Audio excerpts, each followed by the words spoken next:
ನಮಗೆ ಸುದೀಪ್ ಸರ್ ಜೊತೆ ಒಂದು ಪ್ರೀತಿಯ ಬಾಂಡಿಂಗ್ ಇದ್ದೇ ಇರುತ್ತೆ. ಎಲ್ಲ ಕಲಾವಿದರು ನಮ್ಮವರೇ ಸರ್, ದರ್ಶನ್ ಸರ್ ಕೂಡ ನಮ್ಮವರೇ.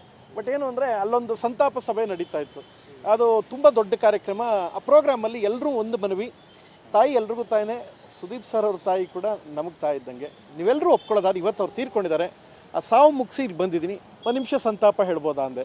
ಅಲ್ಲಿ ಎದ್ದು ನಿಂತ್ಕೊಂಡು ಸಂತಾಪ, ಮಿನಿಸ್ಟ್ರು MLA ಎಲ್ಲ ಇದ್ದರು, ಒಂದು 20,000 ಜನ ಕ್ರೌಡ್ ಇದ್ದರು. ನಾನು ಕೇಳ್ಕೊಂಡ ತಕ್ಷಣ ಮಿನಿಸ್ಟ್ರು MLA ಎಲ್ಲರೂ ನಿಂತ್ಕೊಂಡು ಗೌರವ ತೋರಿಸ್ತಾಯಿದ್ರು.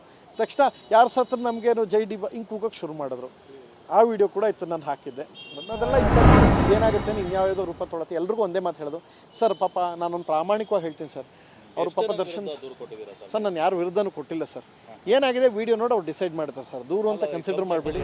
ಇದರಲ್ಲಿ ಕೆಲವರು ಒಂದಷ್ಟು ಗ್ರೂಪ್ಗಳು ಮಾಡ್ಕೊಂಡಿದ್ದೇವೆ ಸರ್. ಇವರೆಲ್ಲ ಏನು ಗೊತ್ತಾ, ಒಂದು 2,000 ಅಥವಾ 1,500 ಗ್ರೂಪ್ ಮಾಡ್ಕೊಳ್ಳೋದು. ಆ ಗ್ರೂಪಲ್ಲಿ ಏನು ಕೆಲಸ ಅಂದರೆ, ಹೇಯ್ ಈ ಅಕೌಂಟ್ಲಿ ಮೆಸೇಜ್ ಬಂದೈತೆ, ಮಿಸ್ ಮಾಡದೆ ಪೋಸ್ಟ್ ಹಾಕೋರೆ ಎಕ್ಸ್ಟ್ರೀಮ್ ನೆಗೆಟಿವ್ ಕಾಮೆಂಟ್ ಹಾಕಿ ಒಂದು ವೇವ್ ಬಿಲ್ಡ್ ಮಾಡಿ ಒಪ್ಪೆ ಮಾಡ್ಕೊಂಡವ್ರು. ಇದು ನನಗೇನು ಅಂಥದ್ದೇನು ಎಫೆಕ್ಟ್ ಸರ್. ನಿಜ ಹೇಳಬೇಕು ಅಂದರೆ ಐ ಥ್ಯಾಂಕ್ಸ್ ಟು ನನ್ನ sincere thanks to Darshan sir fans. ಯಾಕೆಂದರೆ ಅವ್ರು ಹಂಗಂದು ಒಂದನೇ ಹೊಸ ಕಾರ್ ತಾಳಂಗೆ ಮಾಡಿದ್ರು, ಹಂಗಂದು ಅಮೇರಿಕಾ ಅಕ್ಕ ಸಮ್ಮೇಳನ ಕಳಿಸ್ಕೊಟ್ರು. ಅವ್ರು ಹಂಗೆ ಬೈದುನೇ 3 ಹೊಸ ಸಿನಿಮಾ ನನಗೆ ಸಿಕ್ತು ಸರ್. ಅವ್ರು ಬೈದು DKD ಏನಿಷ್ಟು ಅಂದ್ರೆ ಎಲ್ಲ ಪೋಸ್ಟ್ಲು ಹಾಕಿ ಕಾಮೆಂಟ್, ಕನಿಷ್ಠ ಬೇರೆಯವ್ರಿಗೆಲ್ಲ 70-80 ಕಾಮೆಂಟ್ ಬಂದರೆ ನಂಗೆ 500-600 ಕಾಮೆಂಟ್ ಬರೋದು.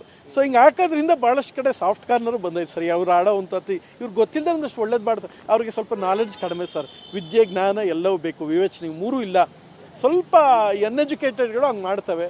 ಸೊ ಹಿಂಗೆ ಹೇಳಬಾರ್ದು, ಬಟ್ ಹೇಳ್ತೀನಿ ಸರ್. ಇವತ್ತು ಸೀರಿಯಸ್ಲಿ ಸರ್ ನನಗೂ ಒಂದು ಆಸೆ ಇದೆ, ದರ್ಶನ್ ಸರ್ ಪ್ರಾಮಾಣಿಕವಾಗಿ ಆರಾಮಾಗಿ ಸಿನಿಮಾ ಮಾಡ್ಕೊಂಡು ಆರಾಮಾಗಿರಲಿ ನಂಗೆ ಆಸೆ ಇದೆ. ಅವ್ರು ಆರಾಮಾಗಿರೋಕ್ಕೆ ಈ ಅಂಧಾಭಿಮಾನಿಗಳು ಅವ್ರ ಬಿಡಲ್ಲ ಅನ್ನಂಗದೆ ಸರ್. ನಂಗೆ ಏನೋ ಅನಿಸ್ತಾ ಇದೆ, ಅವ್ರ ಪಾಡಿಗೆ ಅವ್ರು ಇರೋಕ್ಕೆ ಬಿಡಲ್ಲ. ಇದೆಲ್ಲ ಏನಾಗುತ್ತೆ ಗೊತ್ತಾ, ಕಾನೂನಲ್ಲಿ ರಾಂಗ್ ಇಂಪ್ಯಾಕ್ಟ್ ಬೀಳುತ್ತಪ್ಪ. ಈ ಥರ ಸೋಷಿಯಲ್ ಮೀಡಿಯಲ್ಲಿ ಥ್ರೆಟ್ಟಿಂಗ್ ಮಾಡೋದು, ಹೊರಗಡೆ ಹಿಂಗೆ ಆಗ್ತಾ ಇದೆ ಅಂತ ಗೊತ್ತಾರೆ, ಕಾನೂನು ಇನ್ನೂ ಸ್ಟ್ರಾಂಗ್ ಆಗುತ್ತೆ, ಅವ್ರಿಗೆ ಇನ್ನೂ ಸಮಸ್ಯೆ. ನನಗೆ ಅವ್ರ ಆಸೆ ಸರ್, ದೇವರಾಣಿಗೂ ಆಸೆ ಸರ್, ಪಾಪ ಹೆಂಗೋ ಚೆನ್ನಾಗಿರಲಿ ಸರ್ ದರ್ಶನ್ ಸರ್. ಆಗೋಯ್ತು, ಎಲ್ಲೋ ಏನೋ ಗಲಾಟೆ, ಅದೆಲ್ಲ ಪೊಲೀಸ್ ನೋಡ್ಕೋತಾರೆ, ದೇವರು ಭಗವಂತ ನೋಡ್ಕೋತಾನೆ, ಆಗೋಯ್ತು. ಪಾಪ ಎಪ್ಪತ್ತು ಇಟ್ಕೊಂಡು ಆರಾಮಾಗಿರ್ತೀನಿ ಅಂದರು. ಈ ಪೆಂಗ್ ಮುಂಡೆವು ಬಿಡ್ತಾ ಇಲ್ಲ ಸರ್. ಈ ಪೆಂಗ್ ಮುಂಡೆವೇ ಅವ್ರಿಗೆ ಮಾರಕ ಆಯ್ತಾರೆ ಸರ್, ಬೇರೆ ಯಾರೂ ಅಲ್ಲ. ಯಾರೋ ಮಾಧ್ಯಮದವ್ರು ಅವ್ರ ಬಗ್ಗೆ ಹಾಕ್ಬಿಟ್ರು ನ್ಯೂಸು, ಅದೇನು ಮಾರಕ ಆಗಲ್ಲ ಸರ್. ಇನ್ಯಾರೋ ಬೈದ್ಬಿಟ್ರು ದರ್ಶನ್ ಸರ್ಗೆ ಏನೂ ಮಾರಕ ಅಲ್ಲ. ನಿಜವಾಗ್ಲೂ ದರ್ಶನ್ ಸರ್ಗೆ ಮಾರಕ ಅಂತ ಆಗೋದೇನು ಗೊತ್ತಾ, ಒಂದಷ್ಟು ಅಂಧಾಭಿಮಾನಿಗಳಿದ್ದಾವೆ, ಅವ್ರು ಮಾಡೋ ಪೆಕರ್ ಕೆಲಸಗಳು. ನಾನು ಈಗಲೂ ಹೇಳೋದೇನು ಗೊತ್ತಾ ಸರ್, ನೀವು ಸಾಧ್ಯವಾರ ಸರ್ ಒಂದು ಸಲ ಇನಿಷಿಯೇಟಿವ್ ತೊಗೊಳ್ಳಿ. ಒಂದು 2,000-2,500 ಗ್ರೂಪ್ ಇದೆಯಂತೆ, ಭಾಳ ಎಲ್ಲರದ್ದು ಲಿಸ್ಟ್ ತಗೊಬಿಟ್ಟವ್ರು ಸರ್. ಬೇಡ ಸರ್,